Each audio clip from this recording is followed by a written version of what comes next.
여러분 안녕하십니까? 7시 오늘 제주 한승훈입니다. 태풍이 물러가고 낮 최고 기온이 30도를 웃도는 무더위가 이어지는 가운데 어젯밤에는 올여름 들어 첫 열대야 현상이 나타나기도 했습니다. 올여름 열대야는 지난해보다 13일 정도 늦게 찾아왔는데요.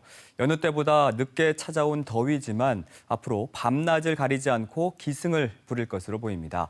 이럴 때일수록 무엇보다 건강관리가 중요하겠죠. 잠시 후 짤막 대담에서 올여름 무더위를 비롯한 기상에 대해 좀 더 자세히 알아보겠고요. 먼저 오늘 준비한 주요 뉴스를 정리해드립니다. 대규모 개발 사업에 대한 환경 영향평가의 실태를 추적하는 탐사 K 이어갑니다.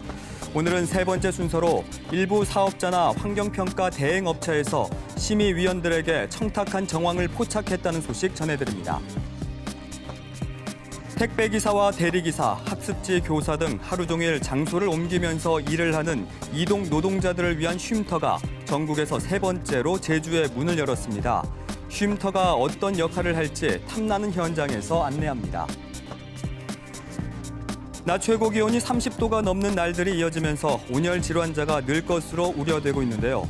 올여름 폭염 일수와 지수를 전망해보고 대비 방안은 무엇인지 짤막 대담에서 이야기 나눕니다.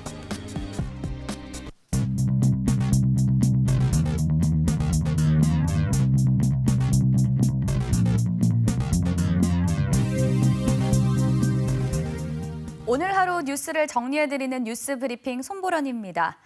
제주도가 내년 도입을 목표로 추진하고 있는 환경보전 기여금이 이해 당사자 간의 충돌로 제자리 걸음 중입니다. 제주도가 빠른 시일 내에 논의를 이어가겠다고 밝혔는데요. 오늘 시사 용어로 환경보전 기여금에 대해서 알아보겠습니다. 환경보전 기여금은 지속적으로 증가하는 환경 오염 처리 비용을 원인자가 부담하도록 하는 제도로 제주를 찾는 관광객이 급증하면서 관광객을 대상으로 환경보전 기여금을 걷어야 한다는 제안이 있었는데요. 제주도는 지난 2013년 제주세계 환경수도 조성 지원 특별법 연구 용역에서 제도 도입 제안을 시작으로 2017년에는 환경보전 기여금 제도 도입 타당성 조사 용역을 진행해 내년 도입을 목표로 추진하고 있습니다. 하지만 관광업계가 징수 방식에 반발하면서 지금까지 논의가 중단된 상태인데요. 환경보전 기여금의 앞으로의 도입 계획 잠시 후 기사에서 확인해 보도록 하겠습니다. 지난달 KBS가 단독 보도한 제주국제공항 확충 공사의 부실 시공 정황이 사실로 확인됐습니다. 공사를 둘러싼 부실 논란이 잇따르면서 품질에 대한 의문도 커지고 있습니다. 보도에 김가람 기자입니다. 지난해 40일 넘게 강풍 경보가 내려진 제주국제공항. 바람이 강한 곳이라 공항 지붕 덮개를 고정하는 것이 중요한데 고정하는 장치가 작업 편의 때문에 임의로 제거됐다는 의혹이 제기됐습니다. 이 같은 부실 의혹은 KBS가 취재에 나서면서 수면 위로 드러났습니다. 여객 처리 능력을 높이겠다며 1,600억 원을 들여 2년 넘게 공사를 한 끝에 준공을 막 앞둔 시점에서 부실 의혹이 사실로 확인됐습니다. 한국공항공사는 시공사에서 애초에 지붕덮개 고정장치를 3만 7천여 개로 계획했는데 2,400여 개가 누락됐다는 조사 결과를 내놨습니다. 시공사 측은 지붕공사는 도급업체에서 했다며 관리감독 잘못을 인정했습니다. 그러면서 안전에 문제가 없도록 다음 달까지 보완하겠다는 입장입니다. 또 폭우가 쏟아진 지난 19일에는 새로 확충한 국내선 대합실에 빗물이 샜습니다. 공항공사는 지붕재 연결 부위로 들어간 물이 철골을 타고 내려온 것으로 보인다며 합동점검을 벌이기도 했습니다. 제주공항 확충 공사를 두고 지붕의 고정장치 누락이 사실로 확인된 데 이어 누수까지 발생하면서 공사의 품질 자체가 문제가 있는 것 아니냐는 의문이 커지고 있습니다. KBS 뉴스 김가라입니다. 최근 환경 훼손 논란을 겪고 있는 당산봉 일대 정비 사업과 관련해 지역 주민들이 특정인을 위한 공사라는 의혹을 제기했습니다. 주민들은 제주도의 진상조사 요구와 함께 도의회에 행정사무조사도 요청하겠다는 계획입니다. 나종훈 기자입니다. 당산봉 정비공사 즉각 중단하라! 중단하라! 중단하라! 중단하라! 환경면 고산리 일부 주민들이 최근 환경훼손 논란을 겪고 있는 당산봉 일대 급경사지 붕괴위험 정비 사업이 각종 의혹만 키우고 있다며 제주도에 진상조사를 요구했습니다. 천년 동안 이상 없던 그 단산봉을 다 깎아가지고 이제는 10년도 안 가는 위험지역으로 만들어버렸습니다. 주민들의 성토는 제주도 관계자를 만난 자리에서 더 커졌습니다. 불법 건축물 철거 없이 정비공사를 진행한 점과 공사 과정에서 불법 펜션 개발 행위를 적발하지 못한 점을 문제 삼으며 행정이 묵인한 게 아니냐는 의문을 제기했습니다.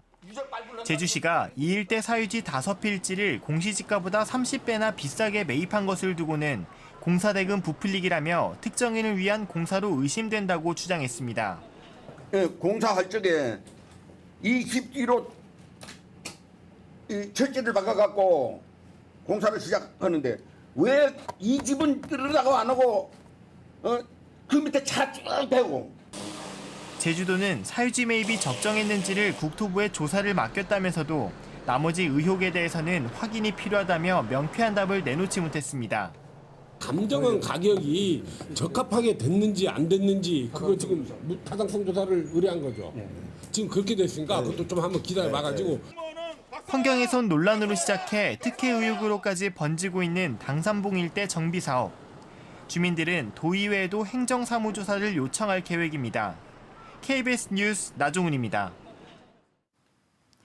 제2공항 문제와 관련해 제주도와 반대대책위가 내일 면담을 갖고 공개 토론회 개최를 모색하는 가운데 도의회도 별도 토론회를 엽니다.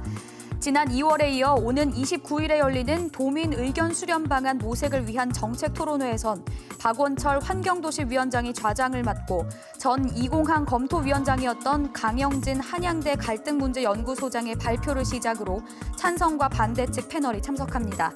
한편 국토부는 공고를 통해 2공항 전략 환경 영향평가 초안 주민설명회가 정상적으로 진행되지 못해 관련 법에 따라 주민설명회를 생략한다고 밝혔습니다. 제주도가 쓰레기와 하수, 교통 혼잡 등으로 인한 환경 비용을 원인자에게 부과하는 환경보전기여금 도입 논의를 9월부터 재개합니다. 제주도는 지난 2013년 숙박료에 한 사람에 하루 1,500원, 렌터카에 하루 5,000원, 전세버스 이용요금의 5%를 징수하겠다는 안을 만들어 내년쯤 제도를 도입하기로 했지만 관광업계의 반발로 지난해 10월 이후 논의와 도민설명회도 열지 못했습니다. 제주도는 오는 9월 관광업계 관계자들과 간담회를 한 뒤 도민설명회를 열어 내년쯤 도의회에 초안을 제출할 계획입니다. 정의당 청년학생위원회 등 도내 정당 소속 청년들은 오늘 도청 앞에서 회견을 열고 지난 대선에서 지지자 명단을 조작해 벌금형을 선고받은 전력자가 제주도 청년정책심의위원회에 위촉됐던 논란과 관련해 제주도의 사과와 재발 방지를 촉구했습니다. 이에 대해 제주도는 앞으로 사회적 물의를 일으킨 자는 청년정책심의위원회에 지원할 수 없도록 하고 도내 200여 개 위원회에서도 비슷한 문제가 발생할 수 있는 만큼 하반기에 위원회 관련 조례를 개정해 기준을 명시하겠다고 밝혔습니다. 유치원 의무교육 대상자 특수학급 설치를 요구하는 엄마들이 오늘 도교육청 기사실에서 회견을 열고 특수교육이 필요한 3, 4살 장애 유아를 맡아줄 병설 유치원 특수학급을 확보해달라고 촉구했습니다. 이들은 만 3살부터 의무교육 대상자에 해당하지만 제주만 유일하게 만 3살 장애 유아를 맡아줄 병설 유치원 특수학급이 없는데도 도 교육청에서는 검토 중이라는 답변만 되풀이하고 있다며 교육청 앞에서 1인 시위를 이어가겠다고 밝혔습니다. 서귀포 해양경찰서는 지난달 서귀포시 안덕면에서 발생한 잠수함 폭발 사고와 관련해 국립과학수사연구원으로부터 당시 작업자들이 잠수함 내부 의자를 고정하는 작업 중 발생한 불꽃이 배터리에서 유출된 수소가스와 만나 폭발한 것으로 추정된다는 감식 결과를 받았다고 밝혔습니다. 해경은 이 결과를 토대로 정확한 사고 원인을 수사할 방침입니다. 지금까지 뉴스 브리핑이었습니다.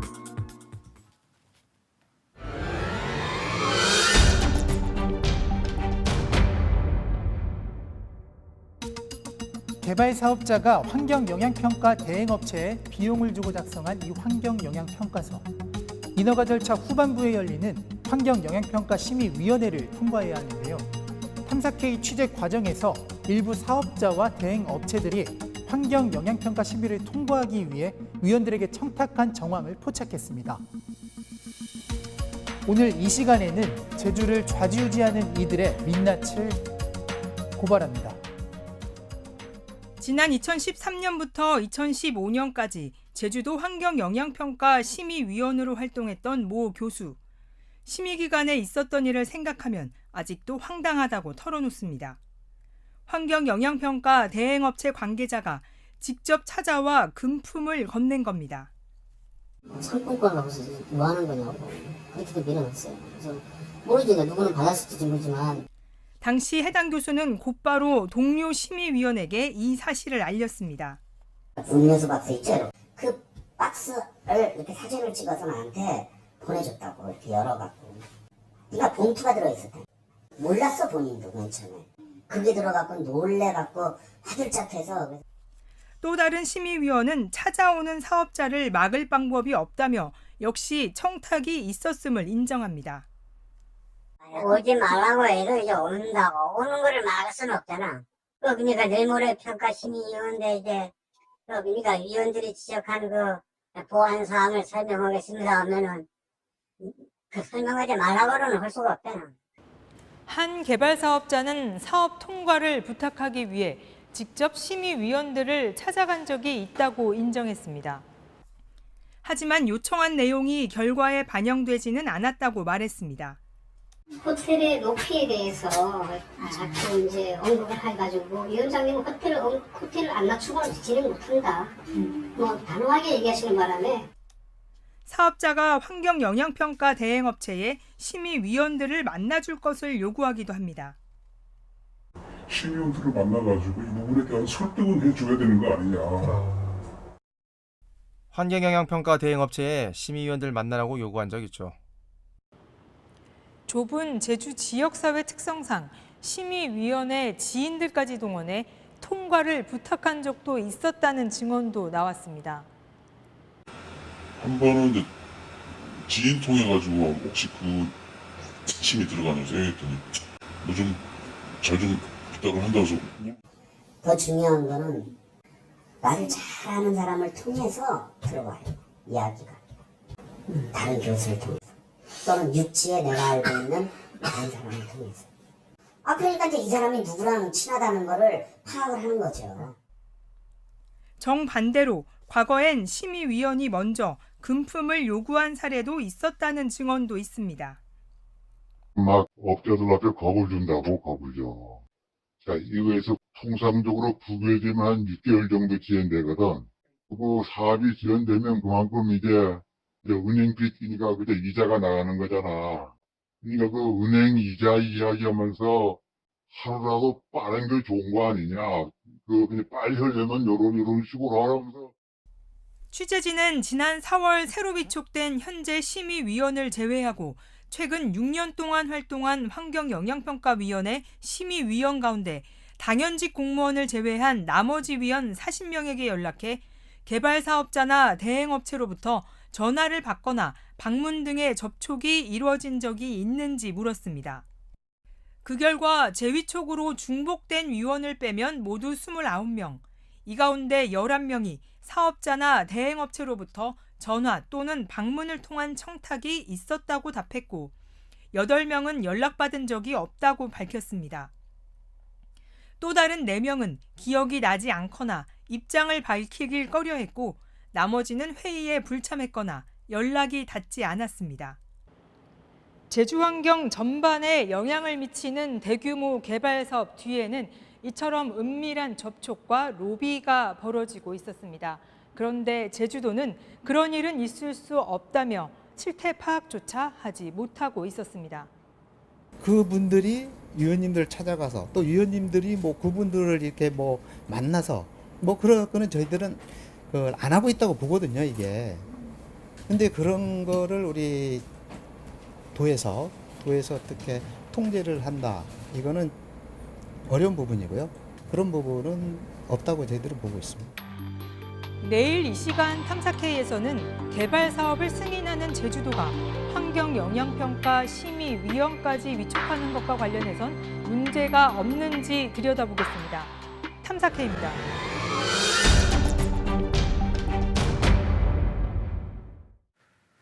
본격적인 무더위가 기승을 부리고 있는데요. 이런 더위 속에서 더욱 고생하는 분들이 계십니다.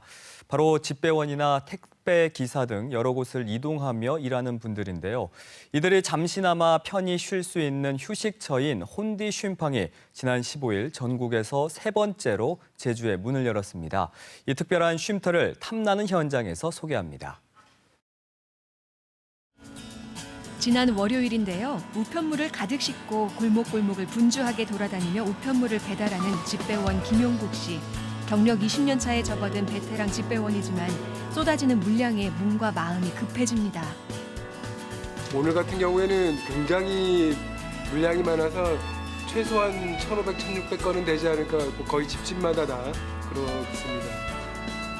하루 평균 이동거리 80km 이상, 제주 집배원의 노동 강도는 전국 최고입니다.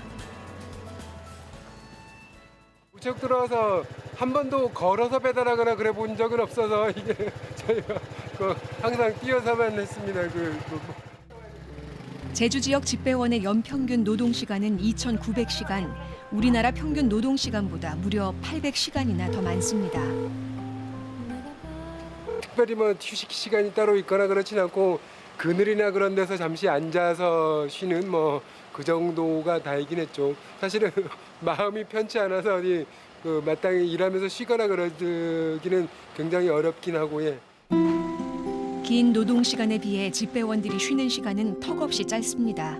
그나마 잠시 쉴 수 있는 공간조차 전혀 없는데요. 이러한 상황은 집배원을 비롯한 택배기사와 퀵서비스 기사와 같은 직종이 모두 비슷합니다. 열악한 근무 환경 속에서 일하는 제주의 이동 노동자들. 지난해 노동실태 설문조사 결과 80% 이상이 쉼터 조성이 절실하다고 답했는데요. 지난 15일 제주시 시청 앞에 이동 노동자들의 특별한 쉼터인 혼디 쉼팡이 문을 열었습니다. 집배원 김용국 씨도 이곳이 문을 열었다는 소식은 들었지만 방문은 처음입니다. 사실 이것도 제작진의 요청으로 잠시 시간을 낸 건데요.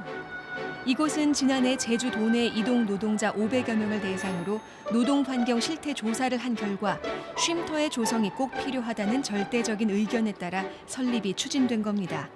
24시간 상시 운영되는 이곳은 이동 노동자들이 짧은 시간이지만 편안히 쉴 수 있도록 여러 가지 편의시설을 갖추고 있는데요. 혼디 쉼팡은 대리기사나 아니면 뭐 퀵서비스, 택배, 학습지교사 등 이동 노동자라면 누구나 이용할 수 있고요.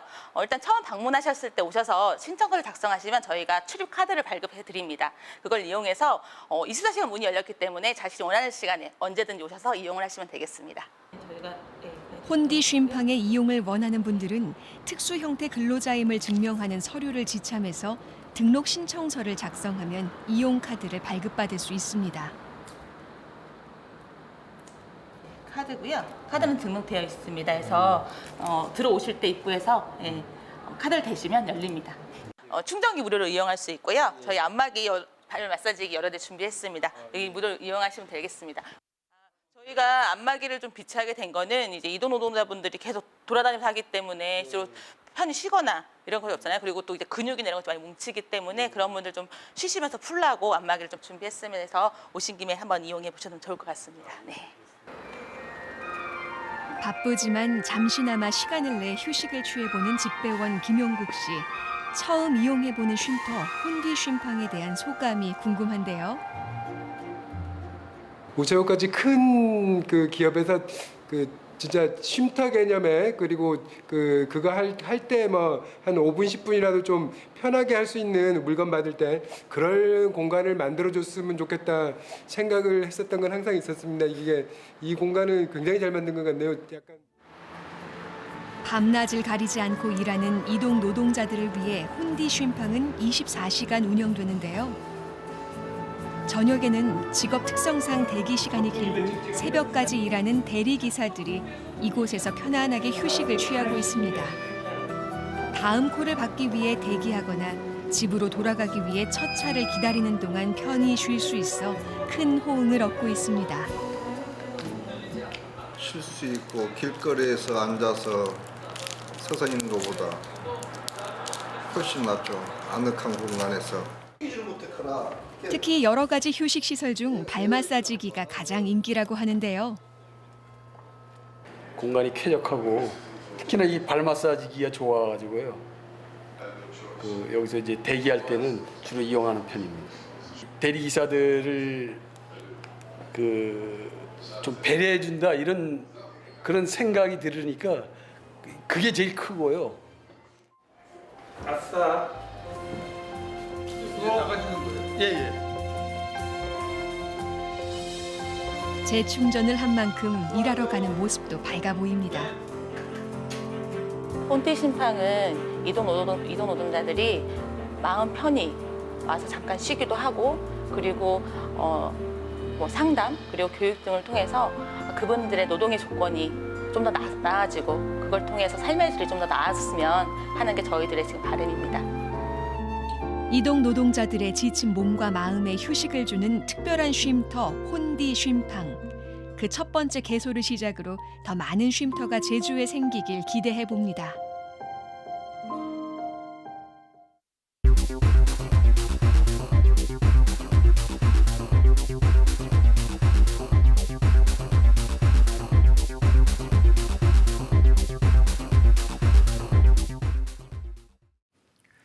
이번 주부터 여름 무더위가 기승을 부리고 있죠. 지난 주말부터 낮 최고 기온이 30도가 넘는 날들이 이어지면서 무더위 피해도 이어질 것으로 보입니다.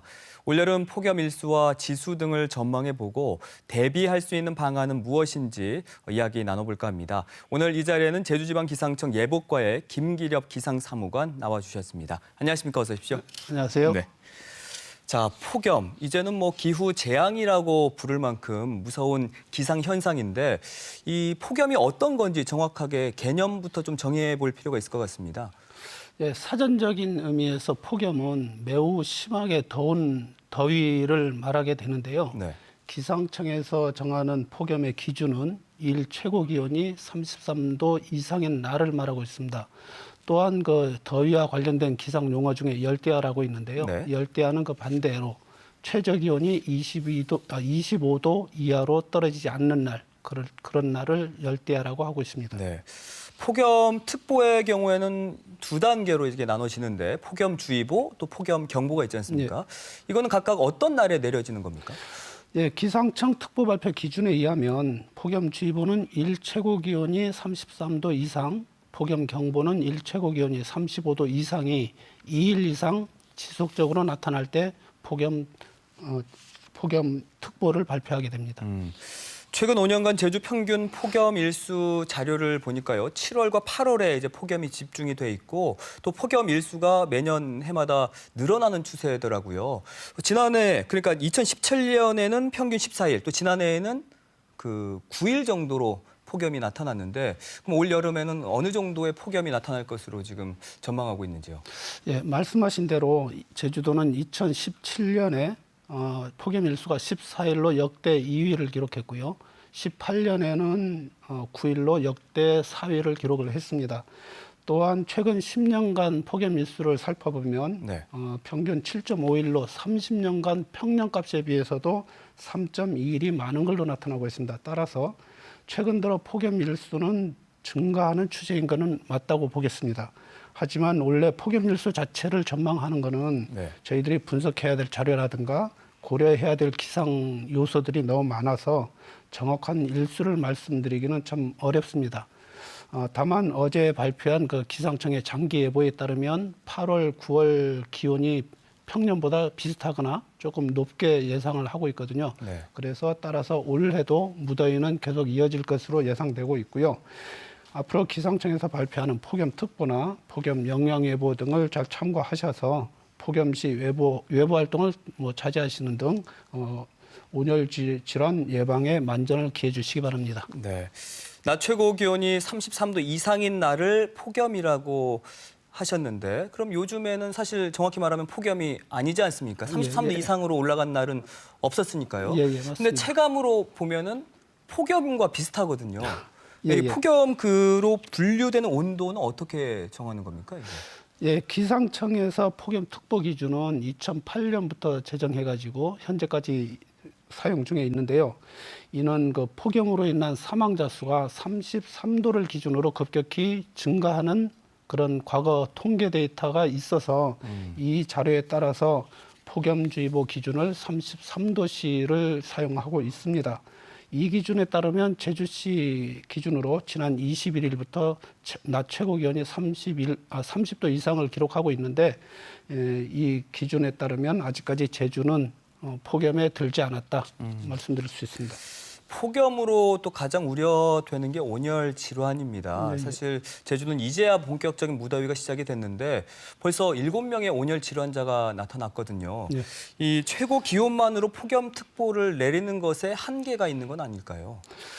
실제로 최근 언론 보도를 보면 29도시부터 건강이 좀 나빠진다는 영향을 미친다는 전문가 의견도 있었고 네.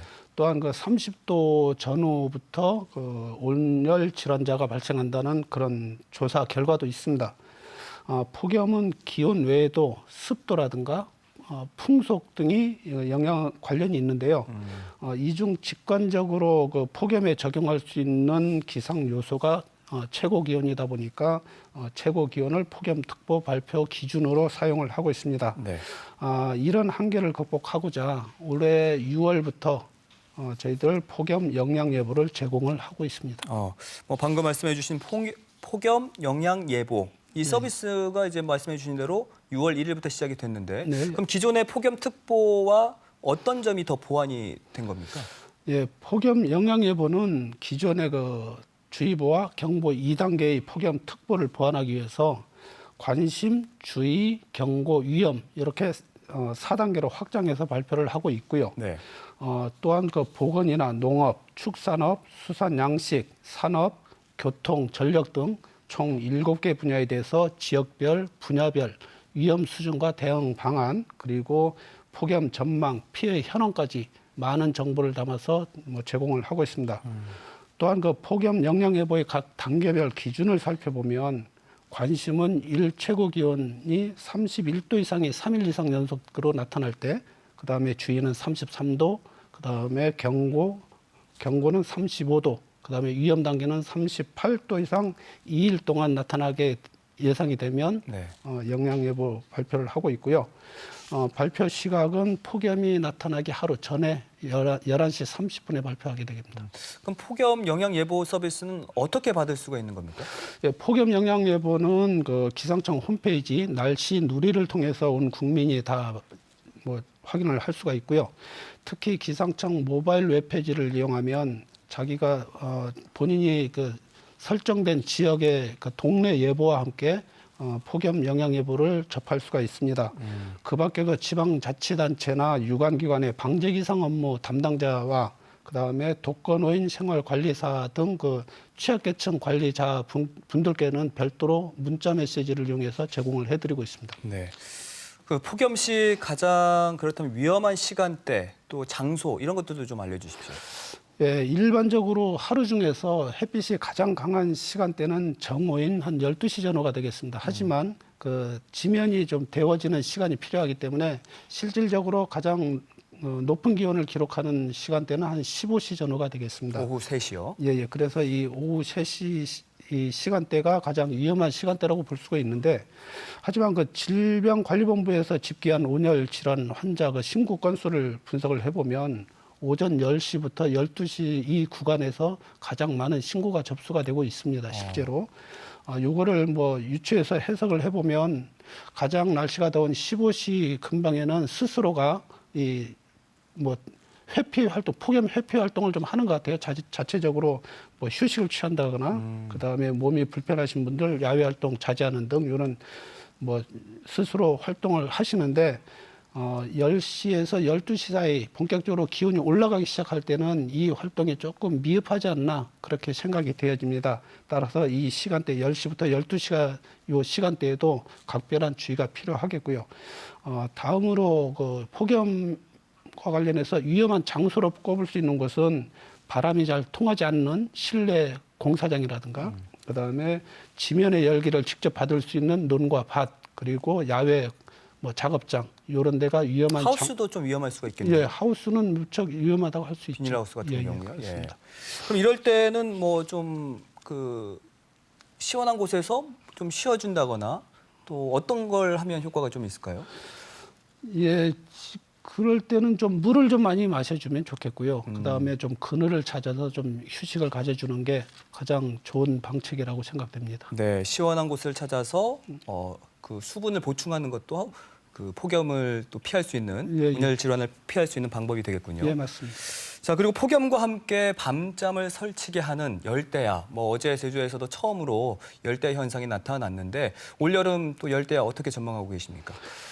예, 열대야는 뭐 서두에 말씀을 드렸듯이 밤 최저 기온이 25도 이하로 떨어지지 않는 그런 현상을 말하는데 6월에서 9월까지 열대야 일수 전국 평균을 보면 5.32일입니다. 근데 제주도는 26.2일로 월등히 많게 나타나고 있고요. 최근 10년 평균 제주도 열대야 일수를 보더라도 34.8일이 나타났습니다. 그래서 점차 증가하는 경향을 보이고 있는 건 맞습니다. 올해 8월 기상 전망도 평년과 비슷하거나 좀 높을 걸로 봐서 올 여름에도 열대야로 인한 온열 질환이 발생하지 않도록 각별히 주의해야 되겠습니다. 자, 그렇다면 어떤 기상 조건일 때가 폭염이 나타납니까? 예, 지금 폭염이 가장 나타날 수 있는 기상 조건은 북태평양 고기압이 좀 확장해서 제주도에는 그 남서풍이 유입됨에 따라서 그 북태평양에 있는 수증기를 머금은 남서풍이 불어오고 그 남서풍이 한라산을 건너면서 편현상이 나타나면 서귀포보다 제주시가 기온이 월등히 높아질 가능성이 매우 높습니다. 그런 기상 조건일 때, 특히 남서풍이 불 때 제주시에 폭염이 나타날 확률이 매우 높아지게 됩니다. 그렇군요. 자, 밤낮으로 정말 무더운 여름철인데 마지막으로 이맘때 주의할 점이 있다면 좀 간략하게 말씀해 주십시오. 예, 옛말에 삼복지간에는 입술에 붙은 그 밥알도 무겁다 이런 속담이 있습니다. 아무래도 폭염이 기승인 여름에는 기력이 약해지고 정신적으로도 많이 힘들어지기 쉬운 계절입니다. 최근 기후변화로 인해서 폭염이 뭐 이제 거스를 수 없는 기상현상이 되었고 그렇다면 우리가 얼마나 그 슬기롭게 이 폭염을 피해 나가느냐 이렇게 대처할 것인가가 중요한 것 같습니다. 여름철 기상청에서 발표하는 일기예보와 폭염 영향예보를 잘 활용하셔서 폭염이 예상되는 날에는 그 외출을 좀 자제한다든가 제주도에서 설치 운영 중인 그늘막이나 무더위 쉼터라는 데가 있거든요. 주변에 이런 장소들을 확인을 사전에 해놓았다가 이런 거를 잘 이용하시면 좋을 것 같습니다. 또한 저희 기상청에서도 폭염뿐만 아니라 다양한 위험기상에 보다 많은 정보와 선제적인 예보로 저희들이 정보 제공을 최선을 다하도록 하겠습니다. 네, 알겠습니다. 야외에서 활동하는 분들뿐만 아니라 실내에서 주로 활동하는 주부들 가운데에서도 온열 질환자가 발생하고 있습니다. 실내든 실외든 시원한 환경이 중요하다는 걸 의미하는 거겠죠. 자, 오늘 알려드린 내용 잘 참고하시고 올여름도 건강하게 나시길 바랍니다. 그리고 사무관님 오늘 바쁘신 와중에도 나와주셔서 감사드리고요. 앞으로도 더 그 정확한 기상 예측을 위해서 힘써주시기 바라겠습니다. 네, 불러주셔서 고맙습니다. 네. 자, 7시 오늘 제주에서 처음으로 선보이는 오늘 왓수다 시간입니다. 오늘 왓수다는 우리 주변에 다양한 사람들이 만나 한 가지 주제로 진솔한 이야기를 나눠보는 코너인데요. 오늘 첫 번째 순서로 육아 전선에 뛰어든 아빠들의 이야기를 준비했습니다. 육아라는 공통의 고민을 안고 있는 새 아빠들의 이 즐겁고 솔직한 수다 함께 만나보시죠.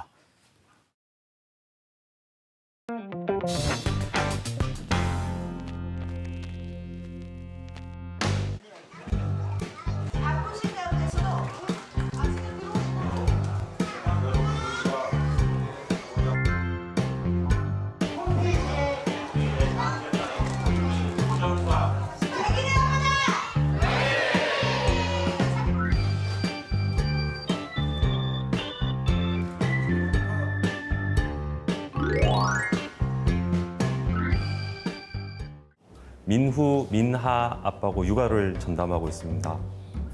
6살 한현성, 4살 한하율 아빠입니다. 11살 유아민, 10살 유아윤, 8살 유아경, 6살 유아정, 3살 유지상을 키우는 다둥이 5남매를 키우는 아빠입니다. 엄마만이 이제 육아가 전부가 아닌 아빠도 육아를 담당해서 할 수 있다.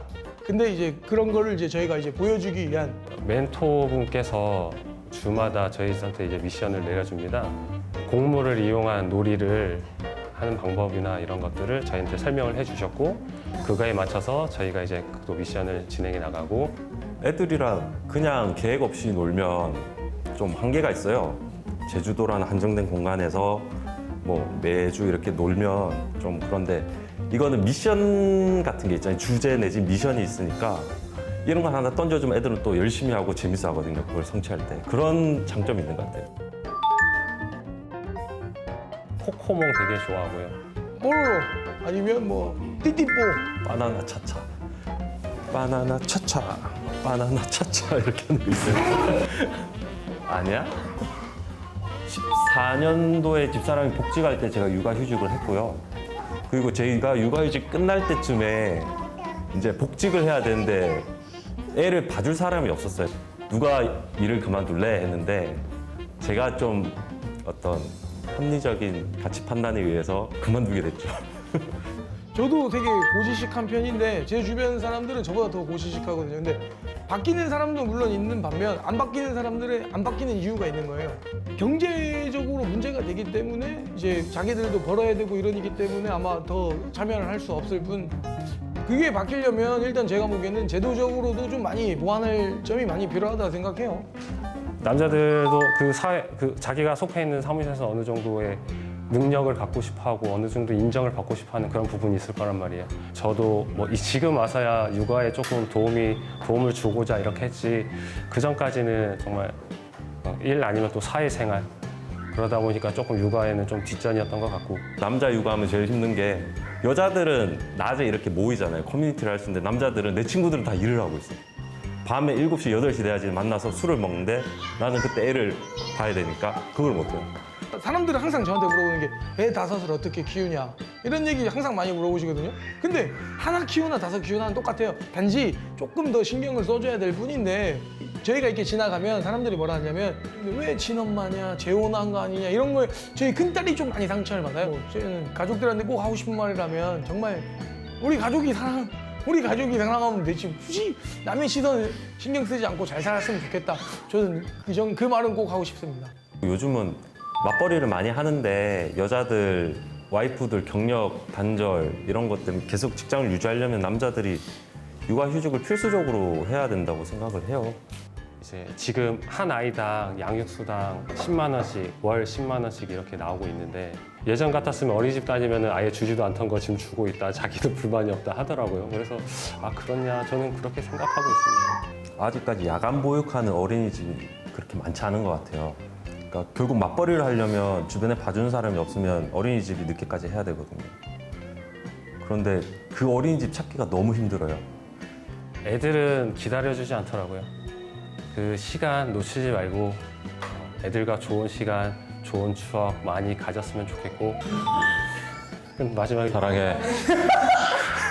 사랑한다. 오 그런 걸 빨리 퇴근해라. 애들 재워놓을게. 애들 재워놓을게 멘트는 셋째를 갖겠다는 멘트라. 통닭을 시켜 먹자 이런 거죠.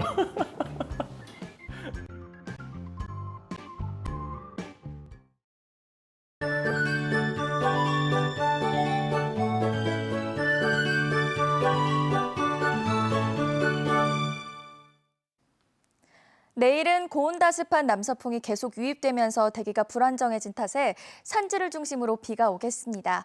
한라산 등반 계획이 있으시다면 유의하셔야겠는데요. 현재 산지에 비가 오는 곳이 있습니다. 내일 새벽 한때 제주 전 지역으로 비가 확대된 뒤 아침에 그치겠고요. 오후에는 다시 산지와 중산간 지역으로 소나기가 지나겠습니다. 내일 오후까지 5에서 30mm의 강수량이 예상되는데요. 해안 지역은 아침이 되면 대체로 맑겠으니 바깥 활동에 불편함은 없겠습니다. 연일 이어지는 불볕더위에 건강관리 잘 하셔야겠습니다. 내일도 낮 동안 오늘과 비슷한 32도까지 오르겠는데요. 불쾌지수가 매우 높은 단계까지 오르겠으니 물을 자주 드시고 항상 여유로운 마음가짐 하시는 게 좋겠습니다. 내일의 지역별 날씨 살펴보겠습니다. 내일 아침은 대부분 지역에서 24도로 출발하겠고 낮 기온은 32도까지 오르며 매우 무덥겠습니다. 내일도 제주도 앞바다의 물결은 최고 1.5m로 비교적 잔잔하게 일겠습니다. 제주도 남쪽 먼바다의 물결은 최고 2m로 일면서 바람도 강하게 불겠습니다. 해상 곳곳에 짙게 껴있는 안개도 주의하시기 바랍니다. 주간 날씨입니다. 앞으로 기온은 점점 더 오르겠는데요. 모레부터는 밤사이 기온이 25도 아래로 내려가지 않는 열대의 현상이 나타나겠습니다. 날씨였습니다. 내일 오후 원희룡 지사와 이공항 반대 대책위가 넉 달 만에 얼굴을 맞댑니다. 모두 발언을 빼곤 비공개로 진행되지만 논의 중인 공개 토론회 횟수와 ADPI 보고서 검증 등을 놓고 조율에 나설 것으로 보이는데요. 이번 면담이 제2공항 갈등을 푸는 단초를 마련하는 자리가 될 수 있을지 관심이 모아지고 있죠. 아무쪼록 이번 면담이 진정성 있는 대화의 장이 되기를 기대해 봅니다. 원 지사와 이공항 반대 대책위와의 면담 소식은 내일 이 시간에 자세히 전해드리도록 하겠고요. 오늘은 여기서 인사드리겠습니다. 함께해 주신 여러분 고맙습니다.